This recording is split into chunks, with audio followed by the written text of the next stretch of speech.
Pessoal, bora dar sequência, né? Paramos ali na habilitação, segunda subfase, né? A fase externa da concorrência. E nós passamos agora para a classificação. Classificação é a fase em que ocorre a análise e julgamento das propostas formuladas pelos concorrentes que foram devidamente habilitados. Nessa etapa, os envelopes são abertos, né? A comissão promove a verificação da conformidade de cada proposta, se está de acordo com os requisitos do edital e com os preços concorrentes, né? No mercado, promovendo-se, né, a desclassificação das propostas que estiverem em desconformidade ou incompatíveis. Essa comissão ela pode desclassificar três tipos de propostas. Primeiro, aquela proposta inexequível, que é quando o valor estiver muito abaixo do praticado no mercado. Na segunda hipótese, quando for contrária a alguma cláusula do edital. E na terceira hipótese, quando for indireta, né, ou condicionada, que é aquela, direta ou condicionada, que é aquela que não apresenta um valor exato, mas vincula a oferta a determinada condição ou proposta de outro concorrente. Deve ser desclassificada, por exemplo, a proposta que diga: meu preço é 95% da proposta mais baixa apurada. Isso não pode. Beleza? Então, artigo 44, parágrafo 2º da Lei de Licitação fala: não se considerará qualquer oferta de vantagem não prevista no edital ou no convite, inclusive financiamentos subsidiados ou a fundo perdido, nem preço ou vantagem baseada nas ofertas dos demais licitantes. Nesse mesmo sentido, o próximo parágrafo 3º do artigo 44, não se admitirá proposta que apresente preços global ou unitários simbólicos, irrisórios ou de valor zero, incompatíveis com os preços de insumos e salários do mercado. Beleza? Tranquilo. As propostas remanescentes são colocadas em ordem classificatória de acordo com o critério objetivo de julgamento previsto lá no edital, a depender do tipo de licitação. Divulgado seu resultado, abre-se prazo de 5 dias para eventuais interposição de recurso. Todos esses recursos que a gente mencionou possuem efeito suspensivo, por isso que a licitação demora, né? Então, havendo igualdade de condições, como critério de desempate, vai assegurar, né, nessa ordem que eu falarei, os seguintes bens e serviços: 1. Produzidos no país, produzidos ou prestados por empresas brasileiras. 3. Produzidos ou prestados por empresas que investem em pesquisa, desenvolvimento e tecnologia do país, né? A Lei Complementar 123/2006 criou uma vantagem competitiva para micro e pequenas empresas, né? Microempresas e empresas de pequeno porte, me desculpe, que é o chamado empate ficto nas licitações que participem tais empresas, né? Microempresa é aquela com receita bruta igual ou inferior a 360 mil, né? A empresa de pequeno porte é aquela que ofere receita entre 360 mil e 3 milhões e 600 mil reais. Então, lá no parágrafo 1º, esse empate ficto, né, são aquelas situações em que as propostas apresentadas tanto para essas microempresas como empresas de pequeno porte sejam iguais ou até 10% superiores à proposta mais bem classificada. No caso de modalidade pregão, esse empate ficto, a porcentagem não é 10, mas é 5%. O que ocorre? Ocorrido esse empate, né, a microempresa ou empresa de pequeno porte mais bem classificada poderá apresentar proposta de preço inferior àquela considerada vencedora no certame. Situação de privilégio, né? Professor, mas não, privilégio é tratamento diferenciado e é previsto na lei, é por isso que é assim que ocorre. Então, poderá apresentar a proposta de preço inferior àquela considerada vencedora, situação em que será adjudicado em seu favor o objeto licitado. Beleza? Tranquilo. Homologação, né? Próxima subfase. Homologação, anulação, revogação e responsabilidade pré-negocial. Após a definição da ordem classificatória, os autos sobem para a autoridade superior para que se proceda à avaliação de todo o procedimento e à busca, né, de eventuais irregularidades, como se fosse um saneamento do processo, né? A autoridade superior pode anular o certame ou, preferencialmente, somente os atos prejudicados pelo defeito. É possível ainda se revogar a licitação, na hipótese de ocorrência de causa superveniente que torne a licitação contrária ao interesse público. Suponha a situação atual, esteja ocorrendo uma licitação e, diante do contexto mundo, do contexto cenário nacional atual, não seja possível prosseguir essa licitação. O que vai acontecer? Revogação, certo? É possível revogar em decorrência da primazia do interesse público sobre o particular, né? A licitação. Beleza? A autoridade competente para aprovação do procedimento somente poderá revogar a licitação por razões de interesse público decorrente de fato superveniente, devidamente comprovado, pertinente e suficiente para justificar tal conduta. Se não tiver nenhuma irregularidade, a licitação será aprovada, né? Nesse caso, homologada. Contra essas decisões relativas à homologação, também cabe recurso no prazo de 5 dias úteis. No entanto, esse recurso, nessa fase da homologação, ele não possui efeito suspensivo. Beleza? Tranquilo. Passando para frente, 2 observações. Importante dizer que a anulação da licitação não produz direito à indenização, tá?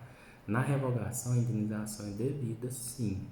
Se já houver vencedor, somente ele será indenizado. Então, repetindo, a anulação não produz direito à indenização. A revogação, a indenização é devida. Beleza?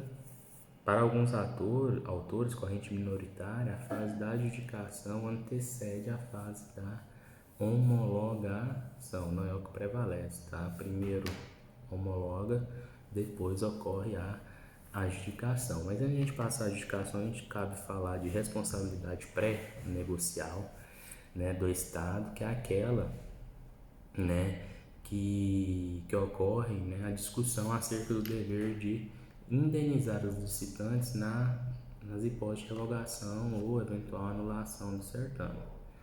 Em princípio, predomina-se o entendimento de que a mera participação na licitação gera sim expectativa de direito a uma futura contratação. Concordo, certo? Razão pela qual a revogação e anulação não ensejaria o direito de indenizar. No entanto, o artigo 49 da lei fala: a autoridade competente para aprovação do procedimento somente poderá revogar a licitação por razões de interesse público decorrente de fato superveniente, devidamente comprovado, pertinente e suficiente para justificar tal conduta, devendo anulá-la. Acabei de falar sobre revogar. Devendo anulá-la por ilegalidade de ofício ou por provocação de terceiros, mediante parecer escrito devidamente fundamentado. Parágrafo 1º. A anulação do procedimento por motivo de ilegalidade não gera obrigação de indenizar, ressalvado o disposto no parágrafo único do artigo 59 dessa lei.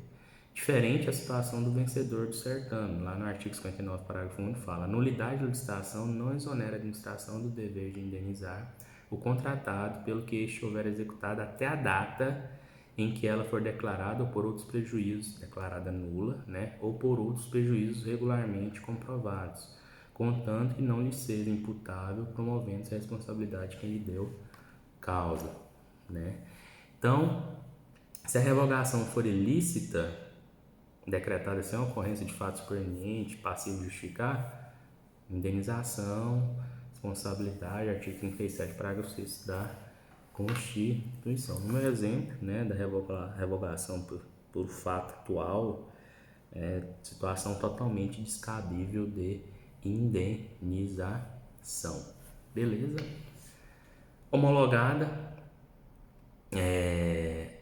a licitação, passamos para a fase da adjudicação, que é a última fase do procedimento da concorrência, né, e consiste no ato administrativo declaratório vinculado de atribuição jurídica ao objeto da licitação ao vencedor do certame. Falar assim: você ganhou, tamo junto, vamos, né, fazer o contrato administrativo e tocar o barco. É o ato administrativo que reconhece a condição do adjudicatário de vencedor da competição.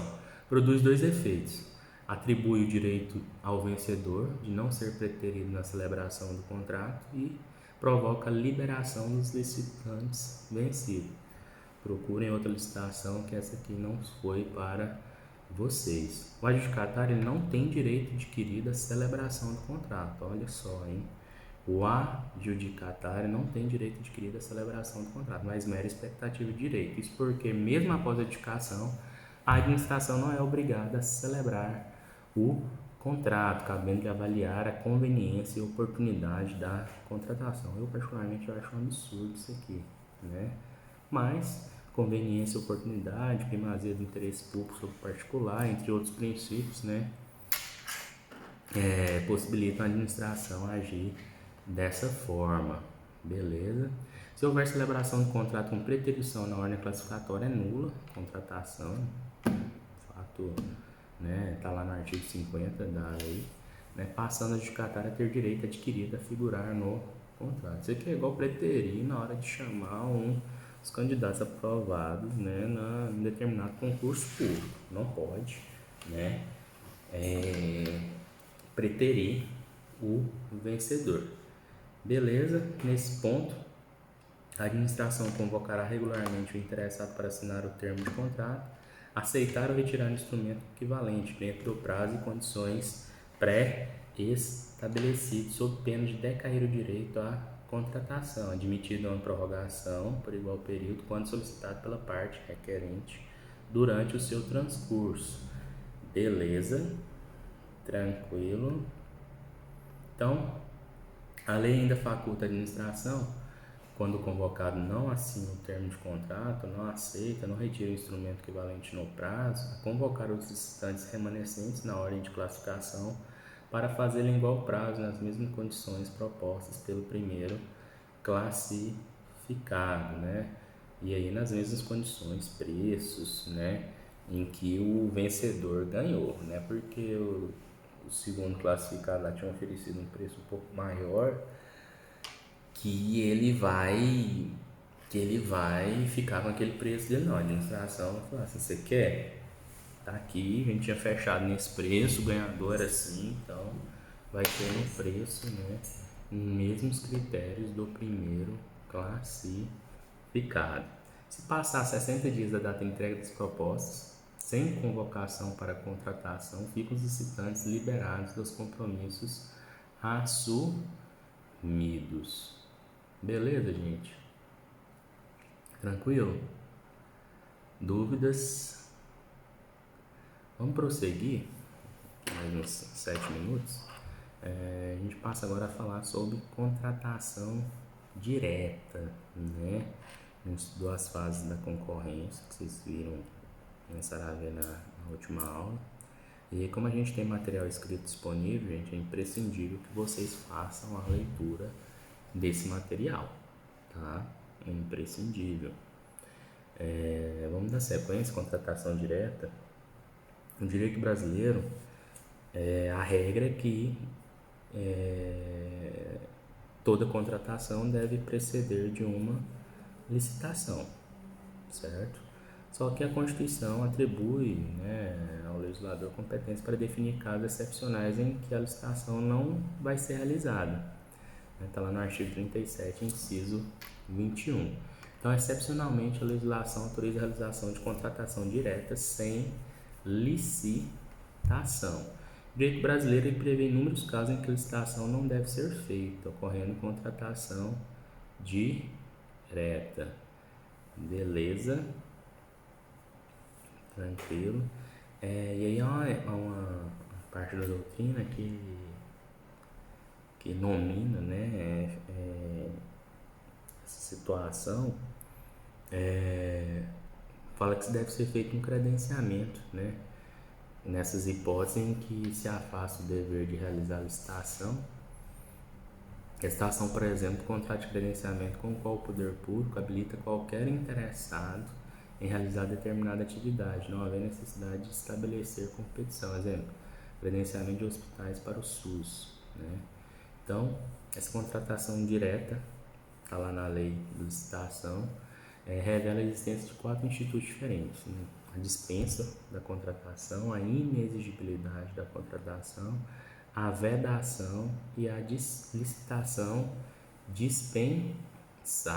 Então a gente passa a estudar elas agora. A primeira delas é a dispensa da licitação, que está lá no artigo 24 da Lei de Licitação. Matéria importante, a partir de agora cai muito em certames, né, este ponto, né? A dispensa da licitação só é prevista nos casos taxativos do artigo 24, né?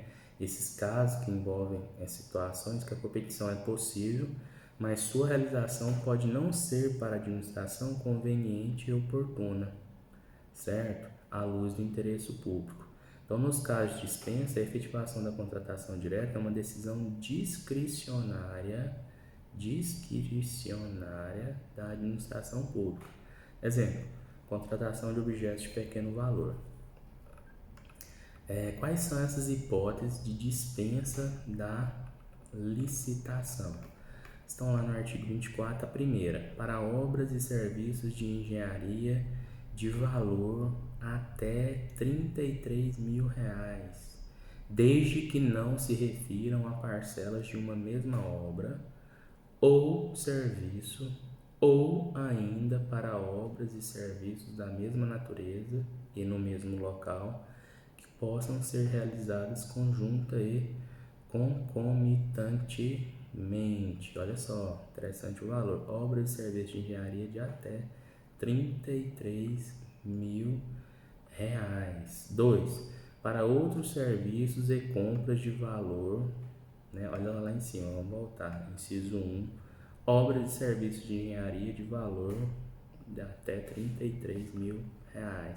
Outros serviços e compras de valor de até R$ 17.600 nos casos previstos nessa lei, desde que não se refiram a parcelas de um mesmo serviço, compra ou alienação de maior vulto que possa ser realizada de uma só vez.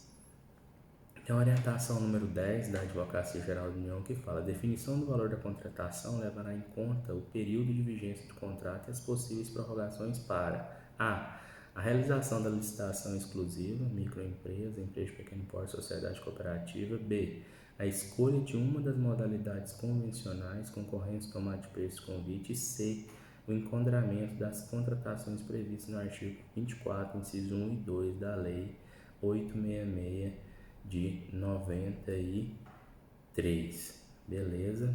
Inciso 3, continuando. É dispensável a licitação. 3. Nos casos de guerra ou grave perturbação da ordem. Inciso 4. Nos casos de emergência ou de calamidade pública, quando caracterizada a urgência de atendimento de situação que possa ocasionar prejuízo ou comprometer a segurança das pessoas, obras, serviços, equipamentos e outros bens públicos ou particulares, e somente para os bens necessários ao atendimento da situação emergencial ou calamitosa e para as parcelas de obras e serviços que possam ser concluídos no prazo máximo de 180 dias consecutivos e ininterruptos, contados da ocorrência da emergência ou calamidade, vedada a prorrogação dos respectivos contratos. Precisamos de exemplo mais claro: situação de emergência, calamidade pública, coronavírus, contratação, compra de respiradores. Precisa de licitação? Não, é dispensável na licitação nesses casos. 5. Quando não acudirem interessados à licitação anterior e esta justificadamente, não puder ser repetida sem prejuízo para a administração, mantidas nesse caso todas as condições pré-estabelecidas.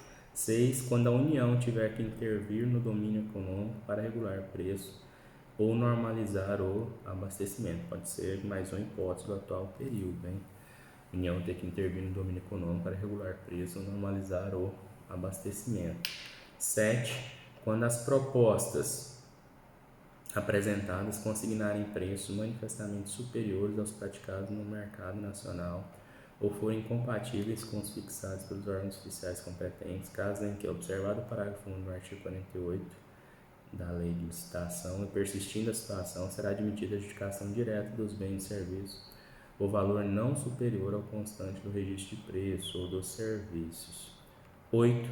para aquisição por pessoas de direito público interno de bens produzidos ou serviços prestados por órgão ou entidade que entregue à administração pública, que tenha sido criado para esse fim específico em data anterior à vigência dessa lei, desde que o preço contratado seja compatível com o preço de mercado. Então, a empresa anterior, né, à criação da lei, que já prestava aquele determinado serviço, administração pública, finalidade específica, nesse caso, pode manter o contrato com essa empresa, né, desde que atenda a essa situação. 9. Quando houver possibilidade, né, de comprometimento da segurança nacional, nos casos estabelecidos no Decreto do Presidente da República, ouvido o Conselho de Defesa Nacional. 10. Para compra ou locação de imóvel destinado ao atendimento das finalidades precípuas da administração, cuja necessidade de instalação ou locação condicione a sua escolha, desde que o preço seja compatível com o valor de mercado, segundo a avaliação prévia. Vamos supor que aqui em Goiânia mesmo tem a posse de 2 hospitais famosos, o Hospital Santa Genoveva e o Hospital Lúcio Rebelo, sabe, que estão em recuperação judicial, estão fechados. E nessa hipótese atual de calamidade, a administração entende por competente, entenda por ser necessário a aquisição desse espaço, desses hospitais. É possível? É. Né? A administração, nesse caso, adquirir, né, esse bem, desde que o preço seja compatível com o valor de mercado, segundo a avaliação prévia.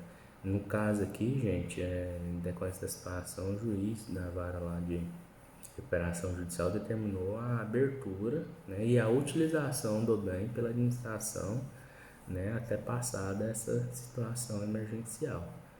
Pode ser que com a utilização essa situação de aquisição possa se concretizar, beleza? Inciso 11. Na contratação de remanescente de obra, serviço ou fornecimento em consequência da rescisão contratual, desde que atendida a ordem de classificação da licitação anterior e aceitas as mesmas condições oferecidas pelo licitante vencedor, inclusive quanto ao preço, devidamente corrigido. E aí a gente continua a leitura, são 35 artigos, tá? Depois vocês continuem acompanhando aí, refaçam essa leitura, vamos continuar aqui. Paramos no inciso